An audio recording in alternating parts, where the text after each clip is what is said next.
episode of Siren and Sons. I'm Louise and this is Quinn and Zephyr. And we hope you enjoyed today's episode. And if you're new here, I encourage you to click that subscribe button and the like button. Go splash that like. And if you've been here for a while, well, we look forward to showing you what's new on Shambala.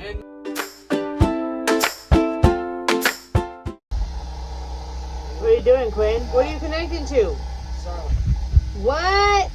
We got a new generator too. What's that?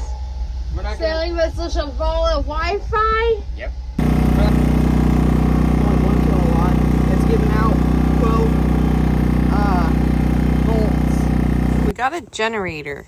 It is the same brand as our old one, and it will do the job. It's meant for all weather. It has its own shut-off safeties for high temperatures and low temperatures, and I think it's going to serve us really well. It's a lot quieter than our old generator by several decibels, but it's still really loud, so we needed a different solution for power 110, which is where the next part comes in. The generator is so loud. Yeah. I can't hear my game. Yeah. You gotta hear the game? Kinda. It helps. That's a pretty big screen. Yeah. If only there was a simple fix to this.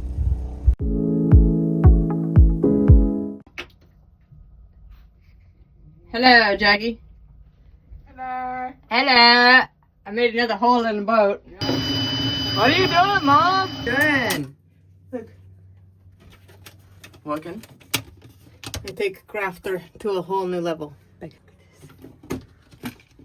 Your mother is an expert craftswoman.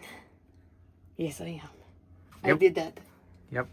I made the hole in the wall and I put the frame on and it looks Now you gotta go screw on the thing on the back. I gotta go put the thing on the back. What are you doing, Mama? Hooking up solar panels to the new buildings. Yeah, now I gotta take this wire and I gotta strip the end The light. so I can put it into the charge case. The light is. That's better. Right. Sorry my nails are so dirty, but I've been mechanicking and electricianing for days, weeks. No judgments. And as you can tell, this is a Franken boat now. It don't look too pretty, but trust me, it's professional. And I just added modern wiring over the top of the antique wiring. And then I will slowly remove the antique wiring. It'll be fun.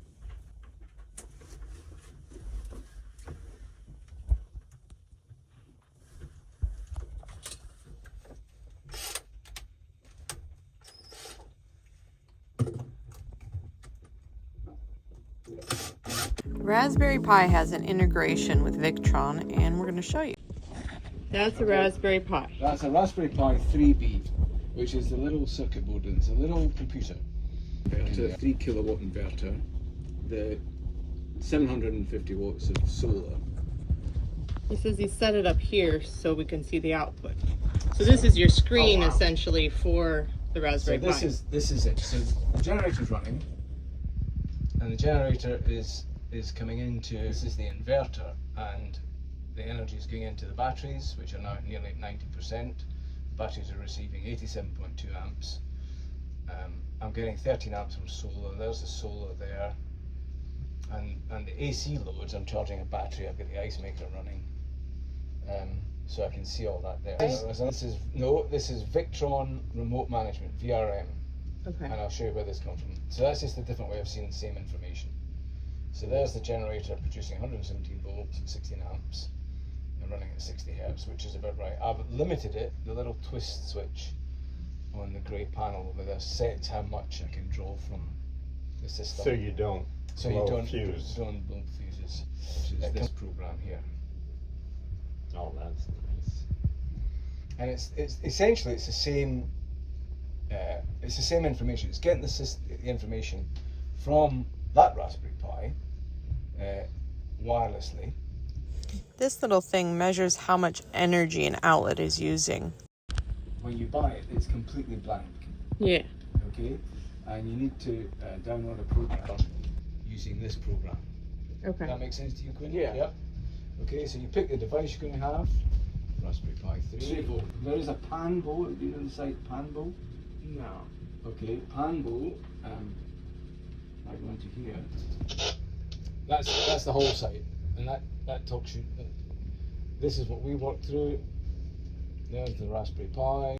We learned so much about what Raspberry Pi can do to make a boat or RV into a smart house. You could also use this in your home, I suppose. But yeah, our neighbor David showed us so many different things possible with Raspberry Pi. Just keep expanding the system. These one-wire temperature sensors, and I've got them on my stuffing boxes, my exhaust elbows, and that's all these temperatures here. So I can monitor the engine through the Raspberry Pi. That's what opens. Yeah, you do have that. Oh, that's a little pickup resistor. Right. Yeah.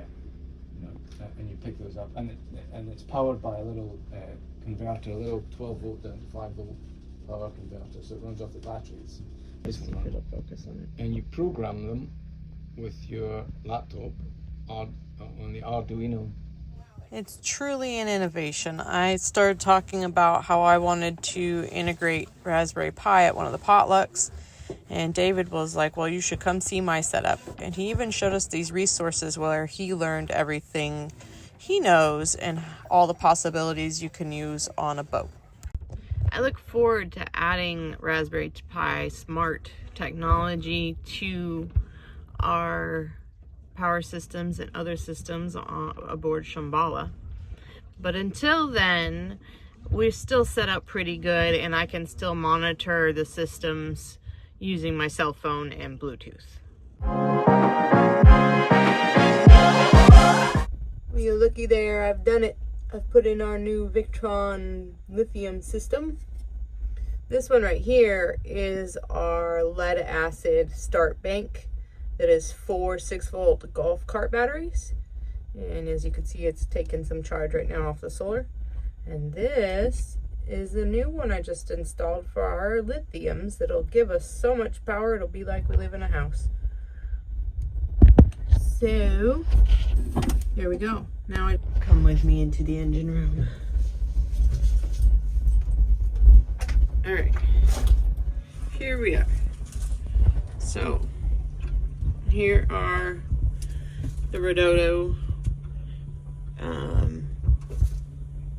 320 amp minis. They're the Life Pros, so they are the gel ones. And I've got them labeled A and B. And then again, I have on-off switch A, B.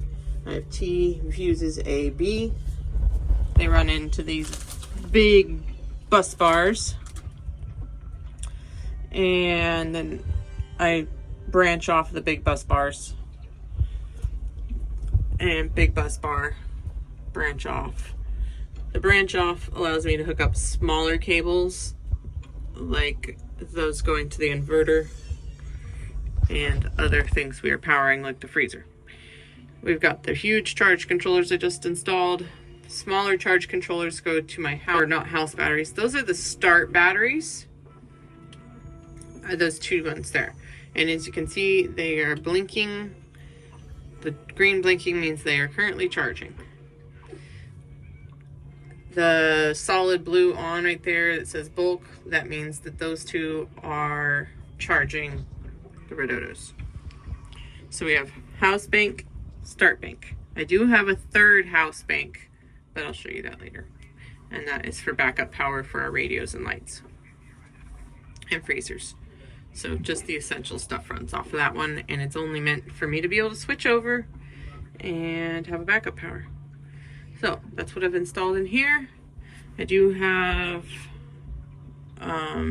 each charge controller is on its own fuse, so that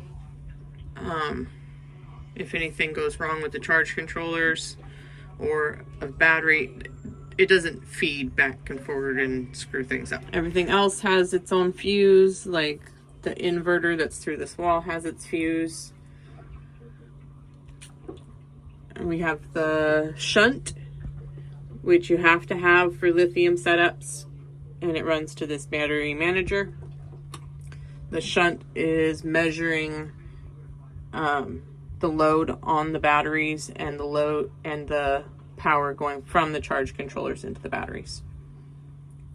So there you go. That's what shunt does. Coming out here, I have installed an inverter that is allowing us to turn. So following this down, this is the 110 power coming over here into the salon, and it's powering laptops, TV, This is the freezer. That's Quinn's Franken top. And you're both gaming. Yeah. On my computer. Wow. Oh, how are you doing that? How do you have internet? Starlink. Oh, it's Now powering we the go Starlink up too. Oh, look, there's Starlink. So that's the big system I have set up, all off of the Redodo Lithium Life Pro batteries, and they're being powered by BougieRV solar panels and Victron charge controllers with a Victron battery management shunt system aboard Shambala. I know this episode is more technical than most of them, but this is a huge upgrade for us. And if you are looking to make similar upgrades to whatever you're doing in your dream life, I will be linking links to the products I've used down below this video. So if you want to try Starlink at your home and in your life, go ahead and click that link, and that will help us out here aboard Shambala. I would like you to know about our Patreon. We upload here on YouTube, and it's a bit delayed because it takes me a little while to edit everything together. So what you're seeing is usually about 4 weeks out from when it actually happened. But if you want to get more recent updates and get a little bit more up close and personal with me and Shambala and everything going on aboard, including a lot of cute pictures of JJ and Farah, the little baby snake, go click the link to our Patreon and check it out. That's how you really can help us get further and the dream to develop a lot faster. We appreciate your support, and it lets you get a little bit more up close and personal with what we're doing, so you can be part of the crew. So check that link out. We also have merch available through the links down below. If you would like to have some Siren and Sons gear with the mermaid with the captain hat and the compass rose, there it is for you, and some of my phrases and quotes on the back of the t-shirts. Zephyr's working on coming up with his own shirt design on a plaid shirt that will be available soon. We look forward to launching that and showing you everything else that we've been doing to get Shambala ready to circumnavigate the globe. If this sounds great to you, go ahead and click the buttons, share our video, and don't forget to subscribe and let us know what you think in the comments. If you want to see a more in-depth video on the installation of this electrical system, I can post a more technical video showing you exactly what each piece is, how it's rated, what size it is, and why. If you're interested in that, please let me know in the comments, and I can edit together a video explaining all of the very technical pieces that went into building this electrical system. That's all for this week, and we hope you have a best day ever.